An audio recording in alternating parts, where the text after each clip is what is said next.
Techno বাংলাদেশের mobile মার্কেটে মোটামুটি ভালোই একটা নাম কামাই ফেলছে। যাই হোক, তাদের ক্যামন সিরিজ, স্পার্ক সিরিজ অনেক বেশি পরিচিত। তো তাদের পোভা সিরিজের ফোনগুলো অনেক বেশি পরিচিত হচ্ছে আস্তে আস্তে। এবং এই পোভা সিরিজের ফোনগুলো নর্মালি গেমারদেরকে টার্গেট করে বানানো হয়। তো টেকনো পোভা 7 প্রো এই ফোনটা আমি মোটামুটি 3 মাস যাবত ডেইলি ড্রাইভার হিসেবে ইউজ করতেছি। তো এটার সাথে আমার এক্সপিরিয়েন্স কেমন সেটাই আপনাদের সাথে শেয়ার করব। রিভিউ তো ভাই অনেক আছে ইউটিউবে, বড় বড় ইউটিউবারদের অনেক রিভিউ পেয়ে যাবেন। তো আমি আমার পার্সোনাল এক্সপিরিয়েন্সটাই আপনাদের সাথে শেয়ার করব। তো যারা কিনা এই ফোনটা কেনার প্ল্যান করতেছেন বা অনেক কনফিউজড, তো তাদেরকে রিকোয়েস্ট করব সম্পূর্ণ ভিডিওটা দেখেন। আপনি মোটামুটি একটা আইডিয়া করতে পারবেন যে এই ফোনটা আপনার জন্য নেওয়া ঠিক হবে কিনা। তো বক্সের ভিতরে একটা পাওয়ার ব্যাংক পাবেন, স্মার্টফোনটা তো অবশ্যই পাবেন। তারপরে এই স্মার্টফোনের জন্য একটা ম্যাগনেটিক ব্যাক কভার পেয়ে যাবেন, সাথে 45 ওয়াটের একটা অ্যাডাপ্টার পাবেন এবং একটা USB to C কেবল পাবেন, সাথে কিছু ডকুমেন্টেশন অবশ্যই ছিল। স্মার্টফোনের যে পেছনের ডিজাইনটা আমার কাছে পার্সোনালি পছন্দ হয়েছে, খুবই ভালো লাগছে। ডিজাইনটা আপনারাই দেখেন আপনাদের কাছে কেমন লাগলো। এবং এটার ফ্রেমটা প্লাস্টিকের ফ্রেম অবশ্যই, তবে এটা যে ফিনিশিংটা ম্যাট ফিনিশ হওয়াতে দেখতে খুবই সুন্দর লাগতেছে। একদম নিচে টাইপ সি পোর্ট এবং একটা সিম স্লট পেয়ে যাবেন, ডুয়াল সিম এখানে সাপোর্ট করে। এবং নিচে একটা স্পিকার পাবেন এবং ক্যামেরার সাথে আরেকটা স্পিকার পেয়ে যাবেন। তার মানে এটাতে আপনি স্টেরিও সাউন্ড পেয়ে যাবেন, সাথে ডলবি অ্যাটমসের সাপোর্ট তো আছেই। প্রথমেই এটার ডিসপ্লে নিয়ে কথা বলে নেই। পার্সোনালি আমার কাছে এটার ডিসপ্লেটাই সবচাইতে বেশি পছন্দ হয়েছে। 1.5K রেজলিউশনের একটা অ্যামোলেড ডিসপ্লে এবং এটা সর্বোচ্চ 4500 নিটস পর্যন্ত ব্রাইটনেস দিতে পারে। অবশ্যই সেটা সর্বোচ্চ, যখন আপনি ডাইরেক্ট সানলাইটে ইউজ করবেন তখনই সেই হাই ব্রাইটনেসটা টাচ করবে। তবে নর্মালি যে ব্রাইটনেস আছে সেটাও ভাই হিউজ। মানে এক কথায় এটার ব্রাইটনেস নিয়ে আমার কোনো কমপ্লেন নাই। এবং এটার যে ডিসপ্লের যে বেজেল, মানে এক কথা আপনি বলতে পারেন যে এটা বেজেললেস ডিসপ্লেই। মানে উপরে নিচে ডানে বাঁয়ে সব জায়গাতে একদম সিমেট্রিক্যাল বেজেল ইউজ করা হয়েছে এবং এটা দেখতেও অনেক অনেক সুন্দর লাগতেছে। এবং এটাতে কন্টেন্ট দেখার যে এক্সপিরিয়েন্স সেটা অন্য লেভেলের ছিল। হ্যাঁ, একটা কথা আপনাদেরকে আগে বলে দিই, এটা স্যামসাং এর তৈরি করা অ্যামোলেড ডিসপ্লে না, আমি যতটুকু জানি। তবে যেই কোম্পানি তৈরি করছে বা এটা ডিসপ্লেটা অনেক বেশি ভালো। এই ডিসপ্লেগুলোতে কোনো প্রকার গ্রিন লাইন ইস্যু আমি এখনো পর্যন্ত দেখি নাই। তারপরে আবার 13 মাসের অফিসিয়াল ওয়ারেন্টি তো পাবেনই। সো সেই জায়গাটায় আপনি অবশ্যই একটা সেফ জোনে থাকতে পারবেন যদি আপনি এটা অফিসিয়ালি কিনেন। ভালো একটা পারফরমেন্সের জন্য এটাতে ইউজ করা হয়েছে মিডিয়াটেক ডাইমেনসিটি 7300 আলটিমেট একটা প্রসেসর। আপনি ডেইলি লাইফে ইউজ করেন এরকম যত ধরনের অ্যাপস আছে, সেটা হোক ফেসবুক, মেসেঞ্জার, হোয়াটসঅ্যাপ, ব্রাউজিং বা যে কোনো অ্যাপস, ভাই একদম স্মুথলি এটা রান করতে পারে। আমি আমার পার্সোনাল এক্সপিরিয়েন্স থেকেই বলতেছি। তবে এটা দিয়ে আমি পাবজি এবং ফ্রি ফায়ার দুইটা গেমসই খেলছি। পাবজি গেমসে সর্বোচ্চ 90 FPS পর্যন্ত সাপোর্ট করে। পাবজি গেমসটা যখন আমি নর্মালি খেলতেছিলাম কোনো প্রকার ল্যাগ আমি এটাতে ফেস করি নাই। তবে অনেকক্ষণ খেলার পরে যখন ফোনটা একটু হিট হয়ে যায় তখন একটু হালকা হালকা ল্যাগ দেয়, বাট এটা একদমই নর্মাল। তবে যারা কিনা প্রফেশনালি পাবজি খেলেন তাদেরকে আমি কোনোভাবেই সাজেস্ট করবো না এটা কেনার জন্য। বাট আপনি যদি ক্যাজুয়াল গেম করেন, মোটামুটি পাবজি গেমসটা খেলেন, ধরেন দিনে একবার এরকম টাইপের, তাহলে নিঃসন্দেহে আপনি এটা থেকে একটা ভালো সার্ভিস পাবেন। বাট যারা কিনা ফ্রি ফায়ার ইউজার আছেন তাদের জন্য ভাই এটা সোনায় সোহাগা। একদমই এক্সট্রিম লেভেলের ফ্রি ফায়ার গেমটা আপনি খেলতে পারবেন। আমি ফ্রি ফায়ার নিয়ে বেশি কথা বলতেছি না। পাবজি যেহেতু 90 FPS এ স্মুথলি খেলা যায়, ফ্রি ফায়ার তো ভাই কিছুই না, একদমই স্মুথলি আপনি ফ্রি ফায়ার এটা দিয়ে খেলতে পারবেন। আবার যেহেতু এখানে 144 হার্জের রিফ্রেশ রেট পেয়ে যাবেন, সেক্ষেত্রে এটা টাচ করেও আপনি খুবই স্মুথ একটা ফিল পাবেন। তবে এখানে 144 হার্জ সব ধরনের অ্যাপসে কাজ করে না। আপনি যখনই ফোনের সেটিং থেকে এটার হার্জটাকে চেঞ্জ করবেন তখন আপনি বুঝতে পারবেন বা দেখতে পাবেন কোন কোন অ্যাপস 144 হার্জ কাজ করে। তবে সবগুলো অ্যাপসই 120 হার্জ অনায়াসে কাজ করে। এবং এটাতে যেই লেভেলের কাস্টমাইজেশন করা যায়, মানে আপনি যখন কিনবেন আপনি এটাতে কাস্টমাইজ করে অনেক মজা পাবেন। সেটা হোক লক স্ক্রিন, হোক হোম স্ক্রিন, যে কোনো উইজেটস, তারপরে সেটিংসে যে আপনার মন মতো আপনি অনেক কিছু কাস্টমাইজ করতে পারবেন। সো আমি সেই বিষয় নিয়ে বেশি আগালাম না, বাট এটাতে আপনি অনেক অনেক অনেক কাস্টমাইজ করতে পারবেন।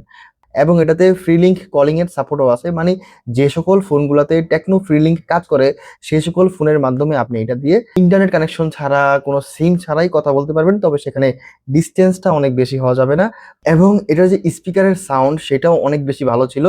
ডলবি অ্যাটমসের সাউন্ড থাকাতে এটার স্পিকার থেকে একদমই ক্রিস্টাল ক্লিয়ার একটা এক্সপিরিয়েন্স পাইছি এবং লাউডনেসও পর্যাপ্ত পরিমাণে ছিল এবং হাই ভলিউমে সাউন্ডের ডিস্টরশন আমি পার্সোনালি এখনো পাইনি। এখন আসি এই স্মার্টফোনের ক্যামেরাতে। এখানে পেছনে দুইটা ক্যামেরা ইউজ করা হয়েছে, 64 মেগাপিক্সেলের একটা ক্যামেরা আর একটা হচ্ছে আল্ট্রা ওয়াইড ক্যামেরা। এখানে কোনোটাতেই ওআইএস নাই। এবং সামনে 13 মেগাপিক্সেলের একটা সেলফি ক্যামেরা ইউজ করা হয়েছে। 34,000 টাকা বাজেটে আপনি এটা দিয়ে ফটো তুলে আপনি মোটামুটি এনজয় করবেন। মোটামুটি ভালো লাইট পেলে এটার সেলফি এবং পেছনের ক্যামেরা দুই জায়গাতেই মোটামুটি আপনাকে একটা স্যাটিসফাইং রেজাল্ট দিবে। আমি এখানে স্যাম্পলগুলো দিচ্ছি, আপনারা আপনাদের মতোই দেখে নেন যে এটার সেলফি এবং পেছনের ক্যামেরা মোটামুটি কেমন সার্ভিস দিবে আপনাদেরকে। তো আমার কাছে এটার সেলফি এবং পেছনের ক্যামেরা দুইটাই ভালো লাগছে। কালারটা কিছুটা বুস্টেড দেয়, তবে দেখতে সুন্দরই লাগে। তবে এটা সেলফি পোর্ট্রেটও আমার কাছে যথেষ্ট ভালো মনে হয়েছে। পেছনের ক্যামেরাতে আপনার 2x পর্যন্ত ডিজিটাল জুম করে পোর্ট্রেট ছবি তুলতে পারবেন। তবে এখানে পোর্ট্রেট ছবি তোলার সময় অবশ্যই আপনাকে ফোকাস ভালো করে সেট করে নিতে হবে। যদি ভালো মতো ফোকাস সেট করে না নেন, সেক্ষেত্রে হয়তো আপনি আপনার মতো রেজাল্ট পাবেন না। যদি আপনি ভালো মতো ফোকাস সেট করে আপনি একটু ব্রাইটনেসটা বাড়াইয়া পেছনের ক্যামেরা দিয়ে পোর্ট্রেট ছবিগুলো তোলেন 2x মোডে, সেক্ষেত্রে আপনি এটা মোটামুটি ভালো রেজাল্ট পেয়ে যাবেন। তবে আমি ডিসঅ্যাপয়েন্ট হয়েছি এই আলট্রা ওয়াইড ক্যামেরা।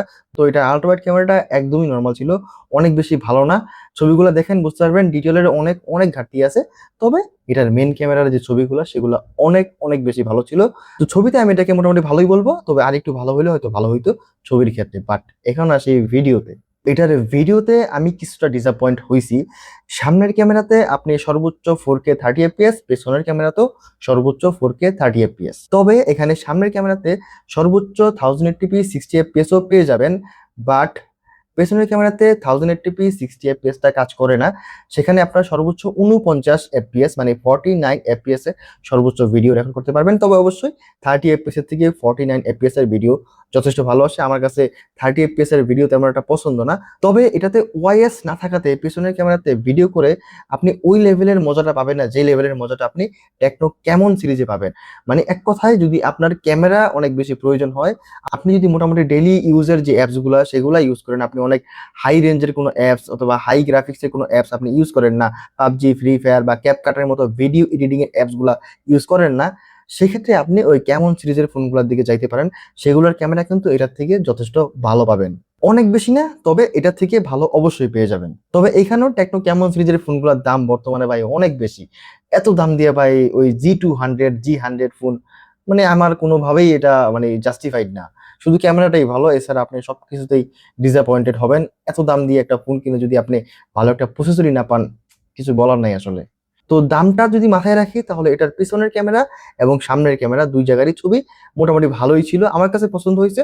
তবে এই দামে যদি আনঅফিসিয়াল ফোন কিনেন সেক্ষেত্রে এটা থেকে অনেক ভালো ক্যামেরার ফোন আপনারা পেয়ে যাবেন। বাট অফিসিয়ালের কথা চিন্তা করলে অবশ্যই এই দামে এটার ক্যামেরা অনেক অনেক বেশি ভালো ছবি তোলার জন্য।